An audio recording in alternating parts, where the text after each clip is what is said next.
The medieval world's most bizarre customs that will shock you. In the twisted world of medieval Europe, daily life looked nothing like what we imagine today. Back then, normal wasn't really normal at all. It was a time when pigs could face the death penalty, when drilling holes in your head was considered medicine, and when the church would put rats on trial for eating crops. What's shocking is that these weren't rare, weird events. They were everyday customs that millions of people followed without question. But that's not all.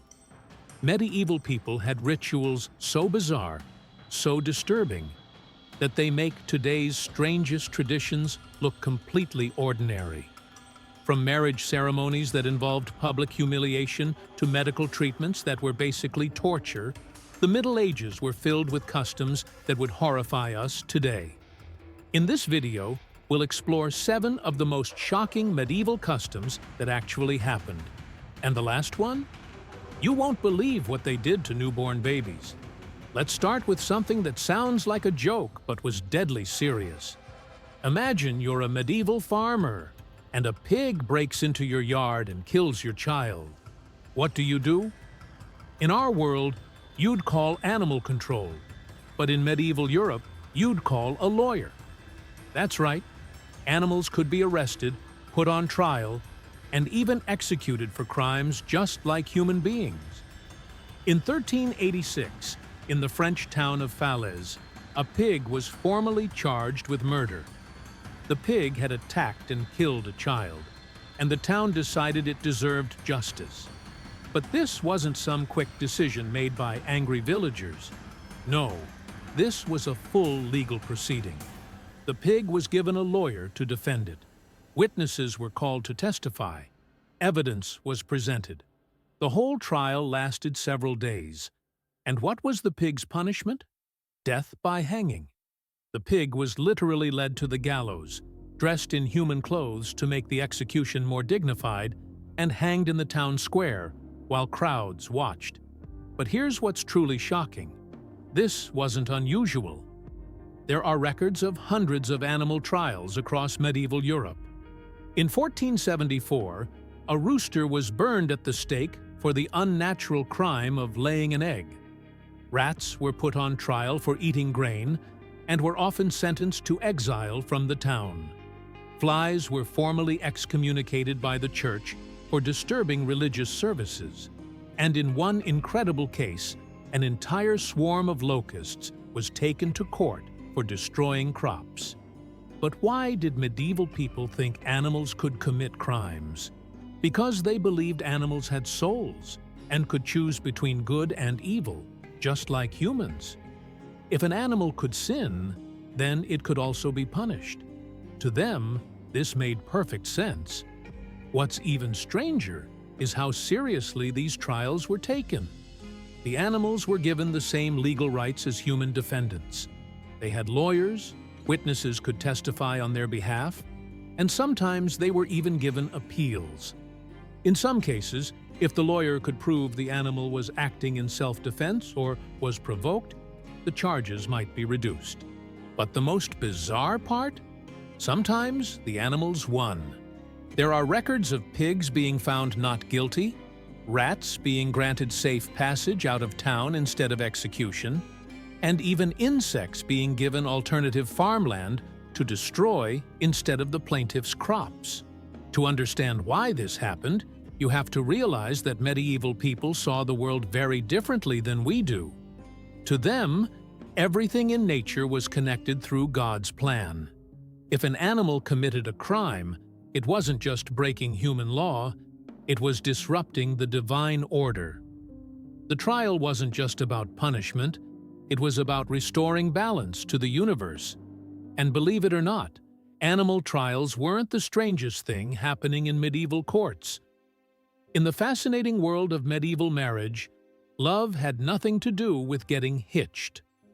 Marriage was a business transaction, a way to combine land, money, and political power. But what happened when that business deal went wrong? When couples wanted a divorce, they couldn't just sign papers and split up. No, medieval divorce could could literally be a fight to the death. Welcome to Trial by Combat, where marital disputes were settled in the most violent way possible. Here's how it worked. If a husband and wife couldn't agree on a divorce, they could request trial by combat. This meant they would fight each other physically until one of them was defeated or killed. The winner would get everything: the house, the money, the children, and the freedom to remarry. The loser, if they survived, got nothing. But there was a catch. Since most women weren't trained warriors, they could hire a champion to fight for them. This led to some of the strangest scenes in medieval history: professional fighters battling to the death over someone else's marriage problems. In 1200, in England, a woman named Johanna accused her husband William of being impotent and demanded a divorce so she could remarry. William denied it and demanded trial by combat. Johanna hired a knight to represent her, while William fought for himself. The battle lasted 3 hours. William was beaten so badly that he died from his wounds.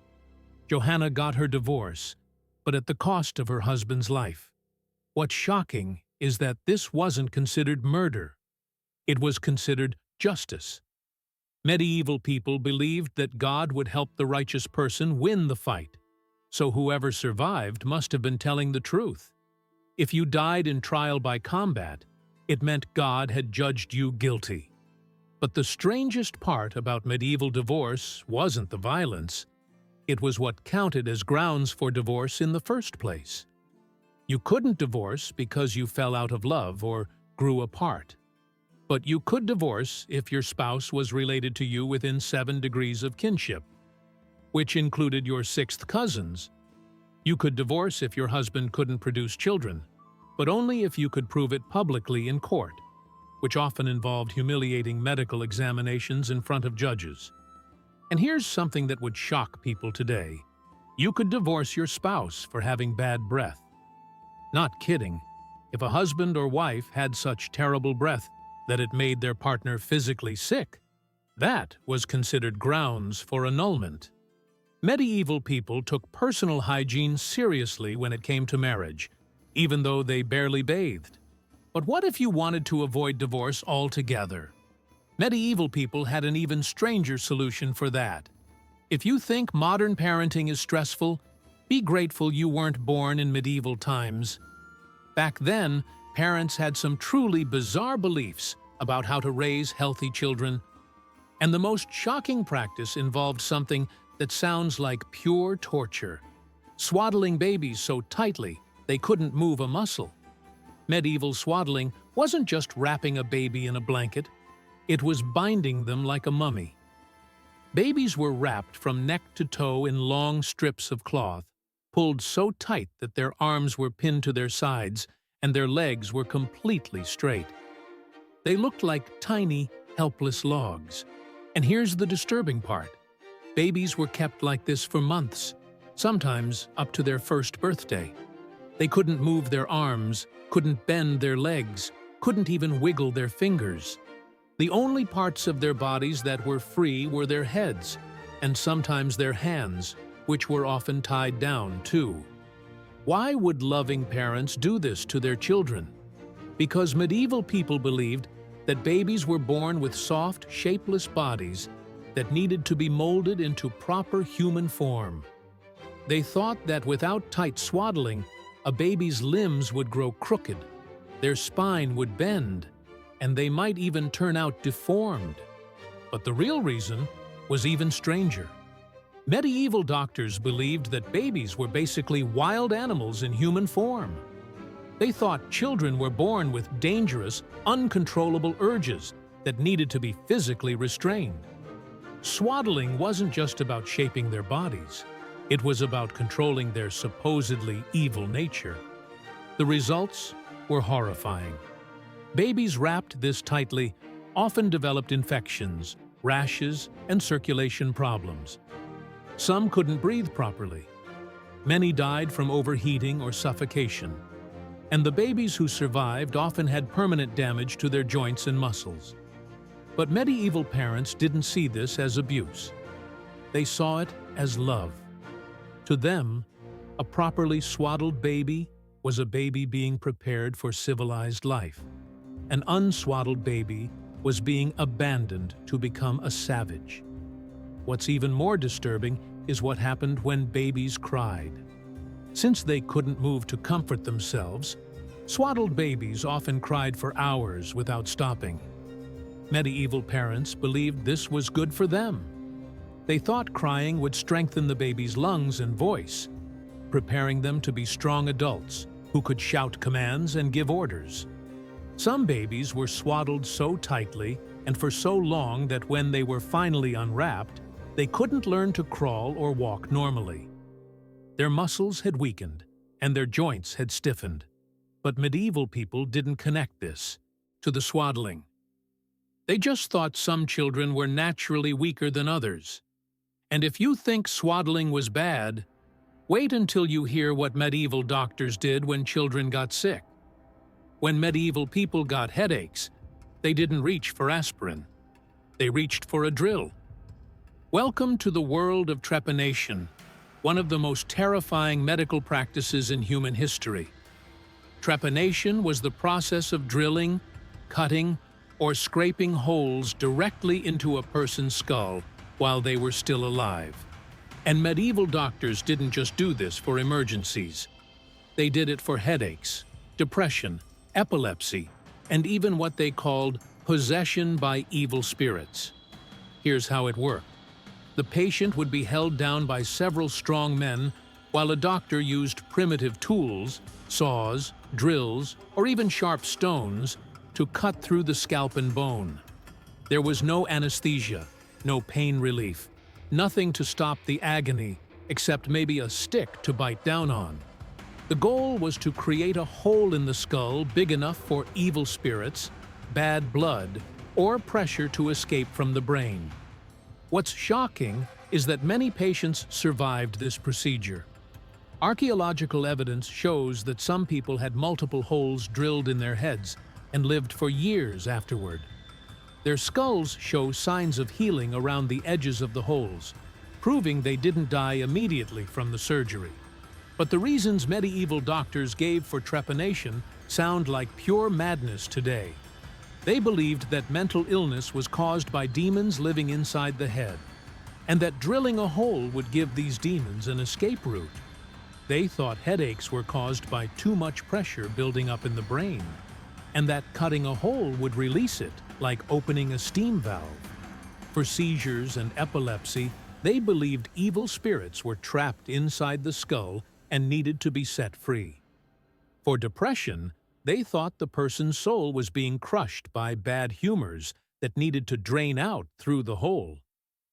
One medieval doctor, Henri de Mondeville, wrote detailed instructions for trepanation. He recommended drilling holes in different parts of the skull depending on the symptoms. For memory problems, drill near the back of the head. For personality changes, drill near the temples. For violent behavior, drill at the top of the skull. But here's what's truly disturbing. Some people actually felt better after trepanation. Not because it cured them, but because they believed it would work. The power of belief was so strong that patients would convince themselves they were healed, even with holes in their heads, and the holes weren't always covered up afterward. Some people wore their trepanation holes like badges of honor, proof that they had survived a divine medical procedure. Special caps were made to protect the holes, and some patients would show them off to friends and family as evidence of their courage. Medieval people were so convinced that trepanation worked that they developed different techniques for different ages. For children, they used smaller holes. For adults, they made them bigger. For elderly patients, they often drilled multiple holes in a pattern, believing this would be more effective. But the most shocking part about medieval trepanation wasn't the procedure itself. It was who performed it. Many trepanations weren't done by doctors at all. They were done by barbers, blacksmiths, or even traveling entertainers who claimed to have medical knowledge. These people would go from town to town, offering to drill holes in people's heads for a fee. Can you imagine? Your local barber, the same person who cut your hair, also offered brain surgery with a rusty drill. But trepanation wasn't the only medical horror medieval people endured. When it came to treating other conditions, medieval doctors had some truly creative and disturbing solutions. Medieval people had a very different relationship with pain than we do today. They didn't just accept it, they believed it was good for you. And nowhere was this more obvious than in their treatment of hemorrhoids. If you developed hemorrhoids in medieval times, you had two options. Both of them involved fire. The first treatment was called cauterization. This meant taking a piece of iron, heating it until it glowed red hot, and then pressing it directly against the hemorrhoids to burn them off. Patients would be held down while a doctor literally branded their most sensitive areas with burning metal. The screaming could be heard throughout the entire building. But that wasn't the worst part. Medieval doctors believed that the pain was part of the cure. They thought that suffering purified the soul and helped drive out the demons that were causing the illness, so they didn't try to make the procedure less painful. They made it more painful on purpose. The second treatment was even more disturbing. Doctors would use a special scraping tool, like a sharp knife or piece of broken pottery, to physically scrape the hemorrhoids off the skin. This was done without any pain relief, and patients often bled so heavily that they passed out from blood loss. Why would anyone choose this over just living with hemorrhoids? Because medieval people believed that any kind of swelling or growth on the body was a sign of sin. They thought hemorrhoids were punishment from God for living an impure life. To not treat them meant accepting that you were a sinner. But here's what's truly shocking. Many patients came back for more. If the hemorrhoids returned, they would voluntarily submit to the same torture again. Some people had this procedure done multiple times throughout their lives, each time hoping that the pain would finally cure them. And doctors encouraged this. Medieval medical texts actually recommended repeating the burning procedure until the problem was completely gone, no matter how many times it took or how much permanent damage it caused. What's even more disturbing is that medieval people applied this same logic to other medical conditions. Toothaches were treated by burning the gums with hot irons. Skin conditions were treated by scraping off layers of flesh. Even mental illness was sometimes treated by burning specific parts of the body that were thought to be connected to the brain. Medieval doctors didn't see this as torture.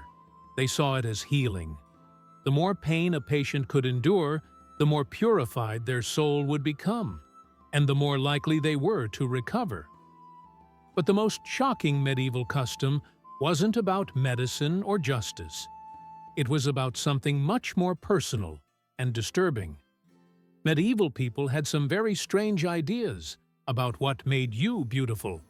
And for women, one of the most prized features wasn't smooth skin or shiny hair. It was a forehead so high that it made you look almost alien. This trend was called forehead plucking, and it was one of the most painful beauty routines in human history.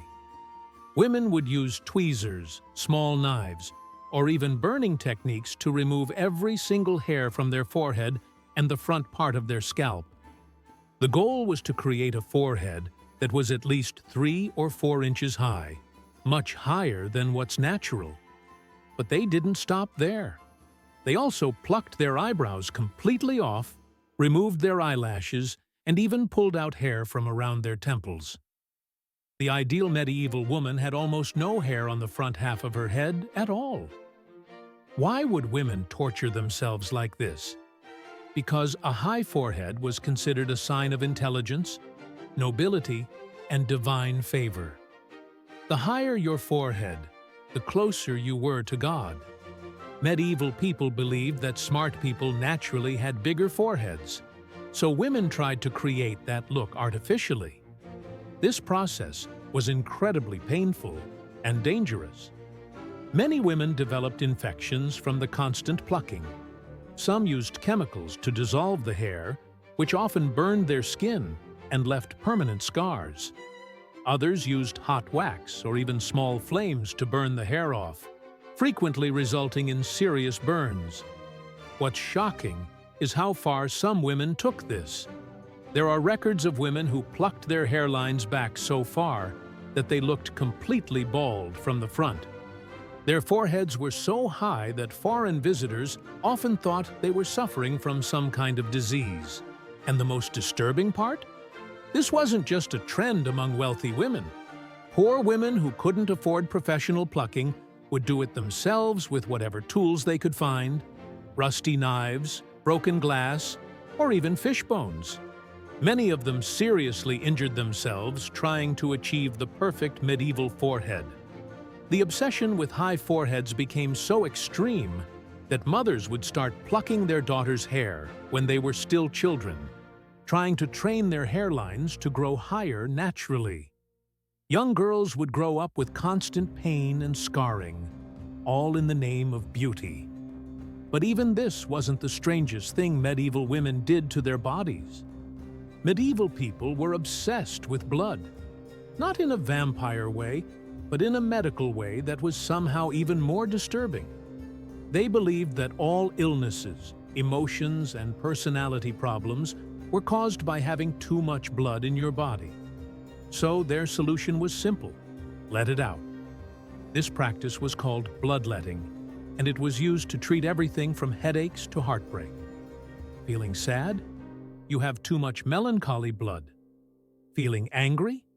Too much hot blood. Feeling tired? Obviously, too much thick blood. The cure for everything was the same: cut yourself open and let it drain out. But medieval bloodletting wasn't just a small cut like you might see in movies. It was extreme. Doctors would make deep cuts in the arms, legs, neck, or even face, then let patients bleed until they passed out from blood loss. They believed that the closer you came to death, the more thoroughly your bad blood would be purged. What's shocking is who performed these procedures. Anyone could be a bloodletter: barbers, blacksmiths, priests, or even random people who claim to have learned the technique. There was no medical training required. You just needed a sharp knife and the confidence to cut into human flesh. And people paid good money for this. Bloodletting was expensive because it was considered sophisticated medicine. Wealthy people would have regular bloodletting sessions, sometimes once a week, believing it would keep them healthy and young. But the most disturbing part was the tools they used. Medieval bloodletting knives were often rusty, dirty, and used on multiple patients without cleaning. The same knife that cut one person's infected wound would be used on the next customer. Infections, diseases, and blood poisoning spread like wildfire. Yet people kept coming back for more. They were so convinced that bloodletting worked that they would blame their continued illness on not bleeding enough, not on the procedure itself. Some patients demanded to be bled until they were unconscious, believing that losing consciousness was a sign that all the bad blood had finally been drained. Medieval doctors even had special charts showing exactly where to cut for different problems. Headaches required cutting the temples. Stomach problems meant bleeding from the arms. Heart problems required cutting near the chest. They had turned human bloodletting into a precise, systematic torture. What's truly shocking is that bloodletting was practiced by the most educated people of the time. University-trained doctors, wealthy nobles, even members of the clergy believed in it completely. This wasn't ignorance, it was science, medieval science. And the worst part? Bloodletting often worked in a twisted way.